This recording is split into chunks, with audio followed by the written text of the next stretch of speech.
শাস্ত্রে আছে ঊর্ধ্ব সৌরতম। ঠাকুরকে না দেখলে একথা কখনো বিশ্বাস হতো না। সমস্ত দেহের প্রত্যেক নাড়ি, এমনকি প্রত্যেক পেশিটির ওপর তার কি অদ্ভুত আধিপত্য ছিল। যে গলার ঘায়ের জন্য তার যন্ত্রণা শেষ নেই, সেই ঘা ধোয়াবার সময় একটু অপেক্ষা করতে বলে বলতেন, এইবার ধো। তখন আর কোনো জ্বালা যন্ত্রণা থাকতো না। এর কারণ কি জানিস?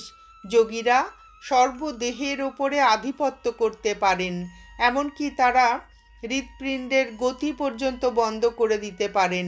যখন খুশি প্রাণ দেহের যে কোনো অংশ হতে সরিয়ে নিতে পারেন।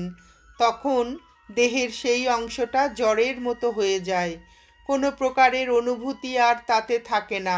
ছুরি দিয়ে খোঁচা দিলেও তার কোনো সার হয় না। বুঝলি? এসব গল্প নয়, এসব আমরা স্বচক্ষে দেখেছি। শ্রীকৃষ্ণ গোপীদের সঙ্গে বিহার করতেন কামদেহের ওপর থেকে প্রাণটা সরিয়ে নিয়ে। ঊর্ধ্ব সৌরতম কথাটা এইবার বোঝার চেষ্টা কর। তবে কি জানিস, অবতার পুরুষরা আত্মাতে অবস্থিত থাকলেও একটু না একটু দেহ সংঘাত থাকেই, কিন্তু সেটুকুও তারা যখন খুশি সরিয়ে নিতে পারেন।